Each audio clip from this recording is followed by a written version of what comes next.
예, 안녕하세요. 반갑습니다. 회복을 돕는 남자 바르실레입니다. 저는 오늘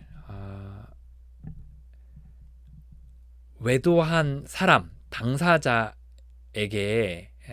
나누고 싶은 이야기를 같이 나누려고 합니다. 외도한 그 당사자에게 혹시 이제 이 영상을 여러분들이 배우자가 보시고 계시다면 이제 외도한 당사자가 본인이 이제 동의를 한다면 또 어느 정도 이제 그런 수그리고 들어올 때 있잖아요. 그 뭐 잘못도 없다 그러고 막 대차게 뭐 자기는 문제 없다고 이야기하면 또 모르겠지만 그런 사람들은 보여주지 않는 게 낫고요.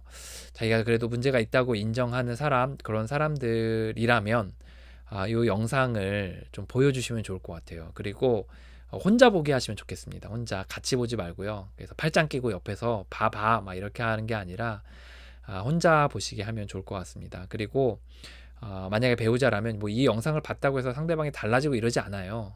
그런데 그런데 뭔가 여러분들이 하고자 하는 이야기들을 이렇게 대신 제3자의 입술을 통해서 들려주는 정도 한다 이렇게 생각하시고서 이제 보여주시면 좋을 것 같습니다. 그래서 너 그때 영상 봤는데 왜 너 또 이래 이렇게 얘기하지 마시고요. 그냥 속상하니까 한번 보여주신다 이렇게 생각 정도 하시면 좋을 것 같습니다. 그리고 본인이 찾아서 보시는 경우들도 있을 텐데 한번 보시면 좋을 것 같습니다.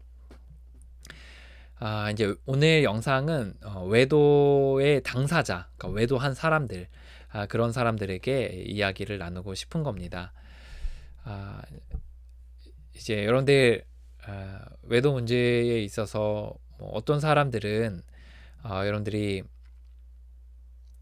또 한두 번 이렇게 실수를 했던 사람들도 있을 거고 실수라기보다 한두 번 했던 사람도 있을 거고 어떤 사람은 이제 만성적으로 하는 사람들도 있을 거예요. 그리고 어떤 사람은 이제 그것에 대해서 끊고 싶은데 끊지 못하는 사람도 있고 어떤 사람은 끊으려는 의지가 없는 사람일 수도 있겠지요. 제가 이제 저는 그 외도한 사람들의 배우자들도 많이 이제 이야기를 나눠봤고 또 외도한 사람들도 이제 많이 만났고 또 외도한 사람들 중에서 이제 끊으려고 하는 사람들도 봤고 끊지 않으려고 하는 사람들도 봤고 또 어떤 사람들은 끊으려는 마음이 있는 듯 보이지만 또 실상은 그러지 않았던 사람들도 이제 많이 만나봤습니다. 이제 그런 사람들을 이렇게 만나면서 이제 그 외도의 그 당사자들에게 좀 이야기 나누고 싶은 것들이 있어서 또 카메라를 켰습니다. 오늘의 영상이 여러분에게 무슨 꼰대처럼 그런 느낌의 영상이 아니었으면 좋겠어요. 그리고 여러분들 이 영상을 보시는 분들 중에는 저보다 훨씬 나이가 많으신 분들도 있으실 거고 또 결혼 생활이 저도 한 6년, 7년 이렇게 되는데 저보다 또 더 결혼 생활 오래 되신 분들도 이제 있을 겁니다. 그래서 이제 어떤 꼰대 같은 기질 느낌으로 여러분들이 좀 들릴 수도 있는데 그거보다는 그래도 여러 사람을 만나본 사람, 특히 배우자들을 많이 만나본 사람의 입장에서 어떤 이야기 하는지 한번 들어보시면 좋을 것 같습니다. 그리고 꼭 다 받아들여야 되고 동의해야 되는 것도 아니니까요. 여러분들이 한번 들어보시는 정도 하시면 좋을 것 같습니다. 첫 번째 이야기 나누고 싶은 건 뭐냐면요. 기준이 다르다는 이야기를 좀 하고 싶어요. 보통의 이제 뭐 외도를 하는 사람이 남자만 있는 건 아니에요. 여자도 있죠. 근데 보통의 이제 특히 한국 남성 같은 경우에는 이런 생각들이 강한 것 같아요. 야, 남자가 살면서 외도 한 번쯤 할 수 있지. 매매 업소 좀 갈 수 있지. 뭐 자유행위 좀 할 수 있지. 뭐 이런 생각들을 되게 많이 하거든요. 그리고 이제 여성들이 이제 또는 배우자가 그거에 대해서 굉장히 막 날 길이길이 날뛰고 상처받고 막 소리 지르고 막 뭐 이혼한다 협박하고 막 이러면 겉으로는 이제 미안한 척 하죠. 사람들이 하는데 그 속으로는 어떤 마음들 같죠? 뭐 그까짓 거 갖고 그래. 좀 너무하는구만. 뭐 이렇게 마음속으로 이렇게 생각이 드시곤 하잖아요. 왜 그런지 좀 말씀드릴게요. 왜 이렇게 당신의 배우자가 당신은 별게 아니라고 생각하는 그 외도 문제 때문에 이렇게 길이길이 날뛰는지를 좀 얘기를 해보려고 그래요. 왜 그러냐? 사람마다 그 기준이 다릅니다. 요거를 좀 기억하셔야 돼요. 예를 들어 당신이 길 가다가 이제 신호등이 있는데 신호등을 그냥 지키지 않고 그냥 지나간다고 쳐요. 그럼 여러분은 차도 없는데 뭐 대충 이렇게 하면서 그냥 지나가고 전혀 양심의 거리낌도 없고 또 그렇게 하는 사람을 봐도 전혀 아무렇지도 않은 사람일 수 있어요. 예를 들어 어떤 사람이. 근데 어떤 사람은 그런 부분에 있어서 굉장히 좀 철저하고 또 교육을 좀 잘 받았고 그리고 그걸 잘 지켜오던 사람이고 또 그런 사람을 보면 좀 이렇게 견디지 못해하고 이런 사람이었다고 칩시다. 누가 더 옳아요? 사실 좀 옳은 거는 좀 더 상위에 있는 윤리적인 개념을 가진 사람들이 좀 더 옳은 경우들이 많이 있거든요. 그래서 그런데 이 어쨌든 뭐 옳고 그름을 떠나서 이게 기준이 다르기 때문에 그냥 빨간불인데도 막 지나가는 사람들은 아무렇지도 않은 일이 이제 빨간불인 것에 대해서 지나가는 것에 대해서 경계를 부르면서 어떻게 저렇게 할 수 있느냐고 이제 소스라치게 혐오하는 사람들도 있다는, 그러니까 싫어하는 사람들도 있다는 거죠. 또 본인이 그렇게 했을 때 죄책감을 갖는 사람도 있고요. 우리가 결혼 생활을 할 때 이제 우리가 이 외도의 부분에 있어서도 이제 마찬가지입니다. 이제 당신이 생각하는 기준이 분명히 있을 거예요. 그런데 그 기준이 옳다 그르다를 떠나서 만약에 배우자가 거기에 대해서 굉장히 이제 서운해하고 화내하고 그리고 막 몸서리치게 괴로워한다면 그것은 서로가 윤리적인 기준이 다른 겁니다. 당신은 그 부분에 있어서 괜찮다고 생각하지만 배우자는 그 부분에 있어서 이건 아니다라고 생각을 하는 거죠. 이거는 이제 그 기준이 다르기 때문에 거기서 마음이 상해요. 그리고 마음에 굉장히 고통이 있다는 겁니다. 그러면 우리가 누구한테 맞춰줘야 되는 게 맞죠? 윤리적인 기준을 이렇게 높게 갖고 있는 사람한테 괜찮다고 이거를 무너뜨리라고 이야기하는 게 맞나요? 보통은 윤리적인 기준이 높은 사람한테 좀 낮았던 사람이 이렇게 좀 끌어올려서 맞춰주는 게 맞습니다, 여러분. 그래서 여러분이 괜찮다고 하지만 이 기준이 다르기 때문에 배우자는 굉장한 충격을 받는다는 것을 여러분 꼭 기억하셔야 돼요. 여러분 괜찮다고 생각하지만 괜찮은 게 아닙니다. 그래서 배우자가 거기에 대해서 경기를 부리고 굉장히 상처를 받아 하면 그거는 그 사람은 그런 기준을 가진 거고 그래서 상처를 받은 겁니다. 여러분이 괜찮다고 해서 배우자도 괜찮은 게 아니에요. 그래서 기준이 다르기 때문에 당신이 괜찮다고 생각한 그 문제로 인해 배우자는 상당한 상처와 고통을 받는다라는 겁니다. 배우자가 죽는 거는 그 사고로 인해 죽는 거는 이제 있는 그 슬픔은 이제 그 어떤 고통보다도 더 크다고 이제 들었어요. 그래서 그렇게 부부는 친밀하고 하나 돼야 되고 옆에 있는 사람이고 믿음직스럽고 그래서 하나가 되어야 되는 건데 그 한 몸인 사람이 한의 어떤 일심동체가 되어야 되는 사람이 그렇게 내가 생각할 때 절대 받아들일 수 없는 행동들을 했고 그런 것들을 했을 때의 그 충격은 상당하다는 겁니다. 그래서 요거를 이렇게 좀 기억하시면 좋을 것 같아요. 사람마다 기준이 다르기 때문에 여러분 괜찮다고 생각하더라도 배우자는 굉장한 고통을 받고 있다는 겁니다.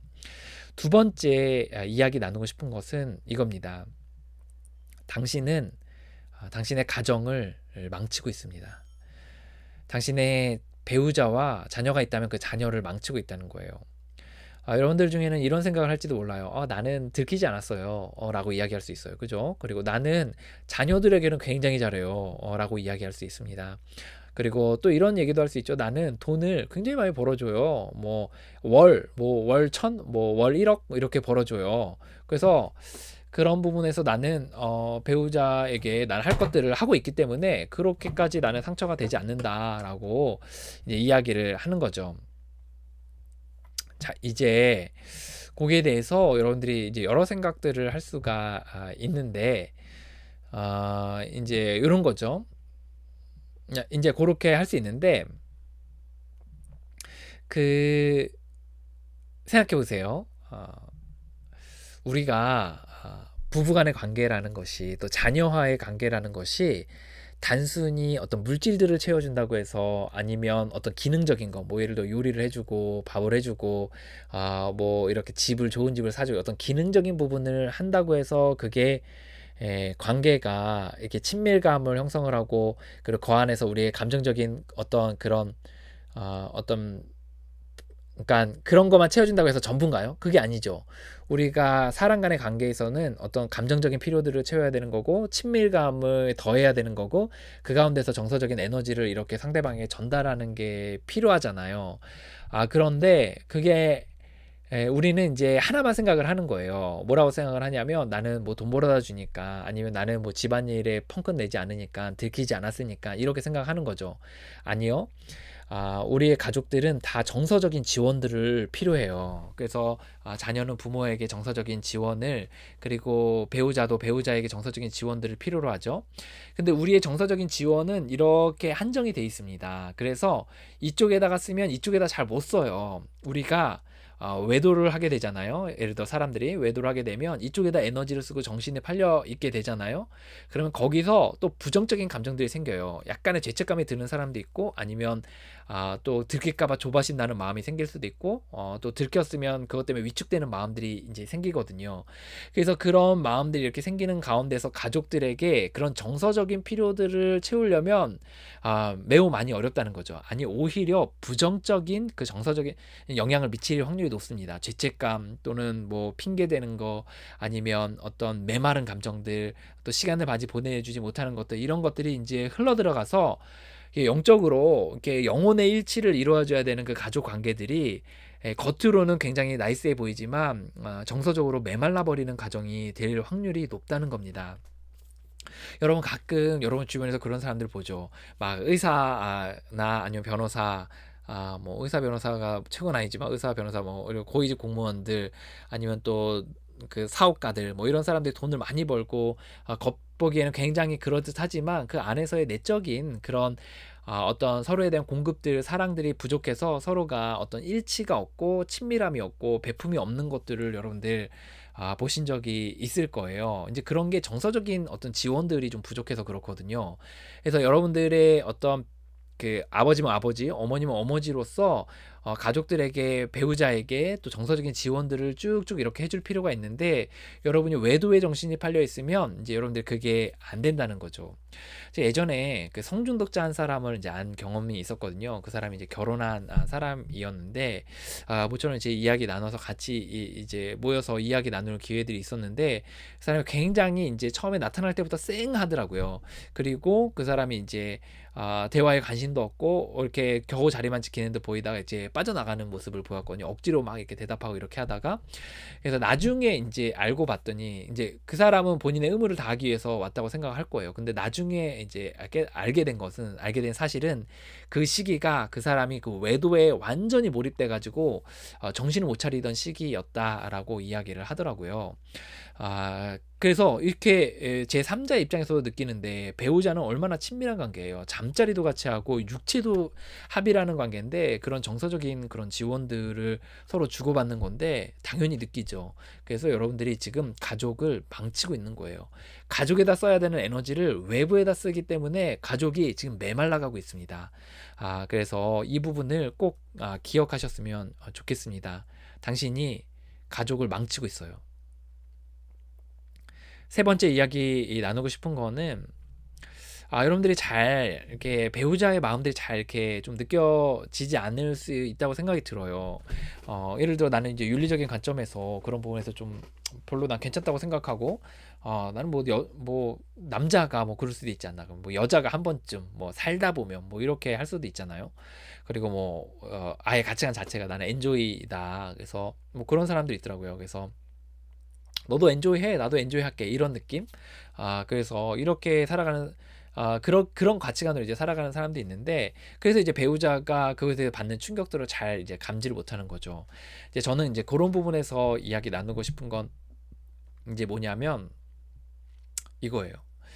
여러분들이 자신이 그랬던 경험들을 한번 생각을 해보시면 좋아요. 자신이 그랬던 경험.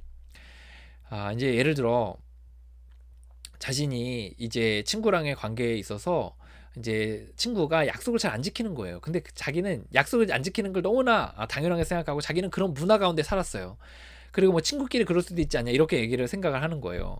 근데 나는 약속에 대해서 굉장히 중요하고 일도 바쁜 사람이고 그리고 이 시간 한 톨 한 톨이 정말 나에게는 돈과 같다. 이렇게 생각하는 사람이라고 쳐요. 그런데 이 친구가 정말 아무렇지도 않게 이렇게 나와서 "야 뭐 그걸 가지고 그래. 야 그냥 밥이나 먹으러 가자." 이렇게 한다면 여러분 기분이 어때요? 굉장히 마음이 상하겠죠. 약속에 늦은 것으로 인해서 마음도 상하고 그 뻔뻔스러운 모습으로 인해서도 마음이 상할 거예요. 여러분 보세요. 그 여러분이 요런 것을 이제 배우자의 관계에서 좀 생각을 해 보시면 좋겠어요. 그 약속을 안 지킨 그 사람을 볼 때 여러분의 그 열받는 마음이 그 배우자가 여러분에게 열받는 그 마음이 이 마음 그러니까 그 여러분이 약속을 지키지 않는 사람에 대한 그 마음에 약속을 지키지 않는 사람에 대한 열받는 마음의 한 100배, 1000배가 여러분의 배우자가 지금 여러분에게 지금 느끼는 감정일 수 있습니다. 그래서 얼마나 그 상처가 크겠어요. 그래서 그 생각을 한번 해보세요. 또 하나, 여러분 입장을 한번 바꿔보서 생각을 해보세요. 여러분이 만약에 윤리적인 기준이 되게 높은 사람이건 윤리적인 기준이 높다 이게 아니라 그냥 평범한 인간적인 그 자신의 가치관과 다르게 이 배우자가 그렇게 외도를 했다고 칩시다. 그냥 그거 거기까지 안 가더라도 그냥 배우자 외도를 했다고 칩시다. 그래서 내가 아닌 다른 사람과 몸을 섞었다고 생각을 하고 사랑에 빠졌다고 생각하고 아이들을 막 방치했다고 생각하고 그리고 거기서 막 돈을 펑펑 막 몇천만 원씩 몇백만 원씩 이렇게 쓰고 집에다가 막 돈도 안 갖다 주고 생일도 안 챙겨주고 막 이랬다고 칩시다. 여러분 기분이 어떻겠어요? 더럽겠죠? 그 기분이에요. 예, 배우자도 기분이 더럽습니다, 여러분. 예, 그래서 입장을 한번 바꿔놓고 한번 생각을 해보시면 좋겠다는 거예요. 그래서 이거는 기분이 더러운 걸 넘어서서 정말 상처고 쓰디쓴 고통이라는 겁니다. 여러분 여러분이 만약에 이제 이 외도에 있어서 이제 한두 번의 실수가 아니라 계속해서 반복적으로 하고 있다. 근데 이제 좀 이제 안 해보고 싶다라고 이제 생각을 할 수가 있잖아요. 그러면 여러분 한번 끊어보시길 제안해요. 그래서 한 몇 년이고 한 뭐 3년이면 3년 이렇게 난 안 하겠다. 그럼 뭐 3년 후에는 한다 이게 아니라 이제 기간을 좀 정해서 내가 안 하겠다. 그 이후에도 안 하는데 그때까지 한번 보겠다 이렇게 하는 거죠.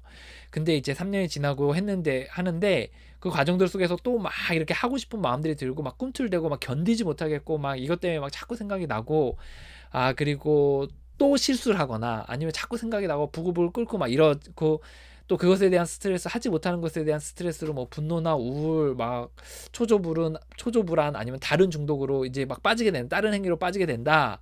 이렇게 되면 그 부분에 있어서 여러분들이 중독일 확률이 높습니다. 여러분 한국의 이 텃밭은 사실 성중독에 대해서 잘 이렇게 인지를 잘 못하는 텃밭인데 근데 성도 중독이 돼요, 여러분. 그리고 성중독은 행위 중독도 물질 중독도 무서운데 행위 중독은 더 무섭습니다. 왜냐하면 이게 캐치가 어려워요. 그리고 인정도 어렵고. 그래서 이제 이런 부분에 있어서 한번 끊어보세요. 예, 그래서 여러분들이 그 가족에 해를 끼친 것에 대해서 여러분이 인정을 한다면 여러분들이 이제 관계를 회복하는 길은 여러분이 하지 않는 게 가장 중요합니다. 그리고 여러분의 역할들을 충실하게 하고 보상의 마음으로 평생 살아가야 하는 거예요. 하다못해 막 가족들을 막 누구를 이렇게 상해하더라도 평생 보상의 마음으로 그족한테 이렇게 잘 대해주고 이렇게 하기도 하잖아요. 근데 배우자에게 이렇게 외도로 상처를 준 건 칼로 가슴에 이렇게 벤 거예요. 그래서 평생 보상의 마음으로 또 배려하면서 또 숙이고 들어가면서 겸손하게 잘 대해야 합니다. 그래서 만약에 내가 했는데도 안 된다 그러면 여러분 단순히 외도의 문제가 아니라 중독적 성향의 사람인 거예요. 그래서 그 뿌리가 중독적인 기질들이 있는 거고 거기에 하나로 성이 나온 거예요. 그래서 성을 안 하더라도 다른 데로 막 튀어나올 확률이 굉장히 높습니다. 제가 이제 5번째로 이야기 나누고 싶은 건 뭐냐면 여러분 그 배우자가 있잖아요. 먼저 그래서 여러분들이 먼저 자기 자신에 대한 회복들을 좀 해야 돼요. 하지 말아야 돼요.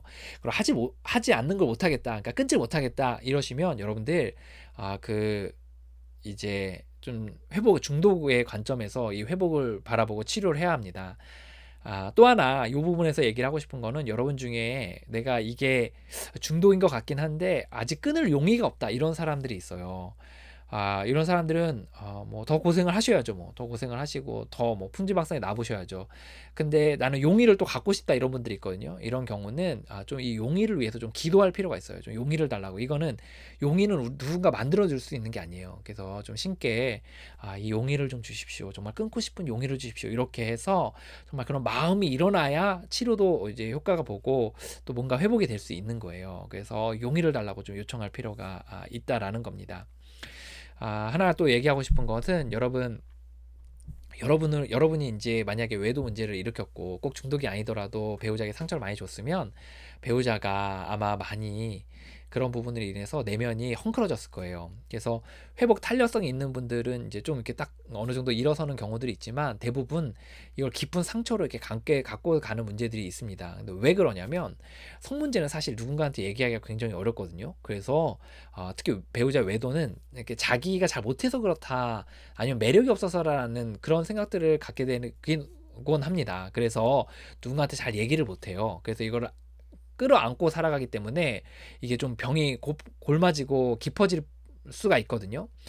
그래서 나중 돼서는 여러분이 이제 정말 배우자와 잘 지내고 싶어도 배우자가 이제 이런 경기들을 부리고 막 이렇게 초조불안해하고 이렇게 신경증이 심해져서 굉장히 어려워지는 경우들도 있어요. 그래서 그런 경우에는 좀 이렇게 배우자의 회복을 좀 도울 필요가 있습니다. 그래서 상담사도 한번 만나보게 하고 그리고 그런 그 어떤 서포트를 할 필요가 있어요. 그래서 또 뭐가 있을까요? 뭐 이렇게 어 어쨌든 뭐 그런 부분에 있어서 그러니까 아니면 뭐 남편이 좀 상담가 역할을 할 수도 있겠죠. 뭐 그때 얼마나 서운했는지 이런 이야기도 좀 들어보고 좀 자기는 괴롭겠지만 좀 들어보고 이렇게 해서 좀 여러분이 좀 힘이 있다면 좀 받아줄 필요가 있습니다. 그래서 이게 골이 깊어지면 굉장히 힘들어져요. 사실 이렇게 자녀들한테도 가거든요. 그리고 또 다시 우리를 공격할 우리라거나 우리 이 외도한 사람들을 공격할 수가 있기 때문에 이제 요 부분에 있어서 여러분들이 좀 생각할 그 배우자의 회복의 치료를 좀 도와야 합니다.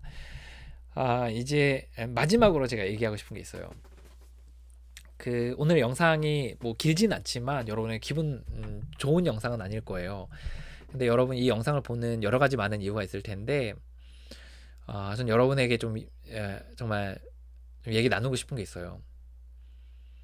뭐냐, 당신이 꿈꿔온 가족이 이런 건지, 아니 그거보다 이전에 더 좀 궁극적으로 좀 물어보고 싶은 건 정말 부부가 친밀하고 그 친밀한 가운데서 자녀에게 그 사랑이 흘려보내지고 그리고 그 사랑이 흘려보내지는 가운데 서로가 완전한 사랑의 공동체가 되어서 날이 갈수록 서로의 성장으로 인해 기뻐하고 그리고 여러분들이 노후가 됐을 때 그 자녀들로 인해서 자녀들과의 관계 속에서 기쁨을 느끼고 그리고 그 자녀들이 또 손주들을 잘 키워서 그 손주들과의 관계들 속에서의 어떤 관계의 네트워크 속에서의 정말 기쁨들을 누리고 또 여러분으로 인해서 그 사람들이 또 행복을 누리는 그런 어떤 사랑의 가족을 꾸리고자 하는 여러분 용의가 있으신지 먼저 궁금합니다. 우리가 이쪽에 산을 이쪽으로 옮기려면 어떻게 되죠? 예, 쉽죠? 예, 삽으로 파서 이쪽 공터에다가 흙을 옮겨야 되는 거잖아요. 그죠? 그렇게 노력들이 필요한 거예요. 아, 낯선 사람들이 만나서 결혼을 했어요. 그리고 아이를 어떻게 보면 우리도 아이와 처음 대면해서 만나는 거잖아요. 그 아이들과 서로 이제 관계들을 맺어가면서 관계들을 형성을 해나가는 거예요.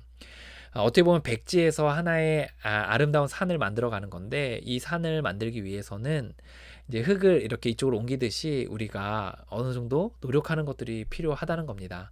아무런 노력을 하지 않고서도 아름다운 가정을 꾸리기는 불가능하다는 거죠. 그런데 여러분들이 그렇게 그래서 우리가 그 가운데서 우리가 서로 마음을 나누고 마음을 듣고 시간을 보내고 또 잘 싸우는 법들을 또 배우고 또 용서하고 배려하고 서로를 이해하고 또 서로 돕고 이런 시간들을 통해서 이제 성장을 해나가는 거잖아요. 그게 하나의 산을 옮기는 그러니까 산에 흙을 갖다 놓는 그런 작업이라고 할 수 있을 것 같아요. 그런데 우리는 보통 어떻게 생각하냐면 그냥 뭐 그런 가정 그런 그림도 그리지 않을 뿐더러 어떻게 되겠지라고 생각을 하는 거예요. 그러면서 이제 외도도 하고 뭐 집에다가는 감정적인 서포트도 안 하고 그냥 돈만 갖다 주면 된다고 생각하고 어떤 정서적인 일치도 제대로 하지 않고 그리고 어떤 배우자의 상처에 대해 관심도 없고 자녀의 상처에 대해 관심도 없고 이렇게 시간을 보내잖아요. 그러면 이 가족은 메마른 가족이 되고 역기능적인 가정이 될 확률이 매우 많이 높습니다. 그래서 여러분들이 제가 궁금한 거는 여러분이 정말 그렇게 사랑으로 서로 네트워크하는 아름다운 가정을 꿈꾸시는지가 궁금해요. 그런 거에 대한 마음이 있으신지. 그리고 정말 마음이 있으시다면 이제는 외도는 이제 좀 그만하시면 좋겠습니다. 그리고 만약에 외도를 그만하려고 하는데 여러분이 잘 끊어지지 않는다면 중독의 관점으로 이제 생각하시고 이제 저희 홈페이지에 글을 남겨주세요. 그래서 같이 좀 중독인지 아닌지 같이 살펴보고 또 회복의 과정도 나가면 좋을 것 같아요. 그리고 여러분이 배우자에게 자녀에게 얼마나 상처를 줬는지 인정하고 이제 배우자의 상처에도 좀 관심을 가지면서 회복해 나가도록 도우면 좋을 것 같습니다. 무슨 일이든 쉬운 건 없는 것 같아요. 자녀 문제든 또 가족을 꾸리는 일이든 그래서 여러분들이 어느 정도의 애를 쓰는 것들이 좀 필요하다. 이런 부분을 좀 언급하고 넘어가고 싶습니다. 예, 오늘 이야기가 여러분에게 불편한 이야기였을 거예요. 아닐 수 없겠죠. 하지만 그래도 여러분들의 마음에 좀 터치가 되고 마음에 와닿았으면 좋겠다. 그래서 여러분의 삶에 좀 터닝 포인트가 됐으면 좋겠다. 라는 마음으로 나눴습니다. 여러분을 정말 여러분이 정말 회복하고자 원한다면 여러분을 정말 진심으로 응원합니다. 당신을 응원합니다. 화이팅입니다.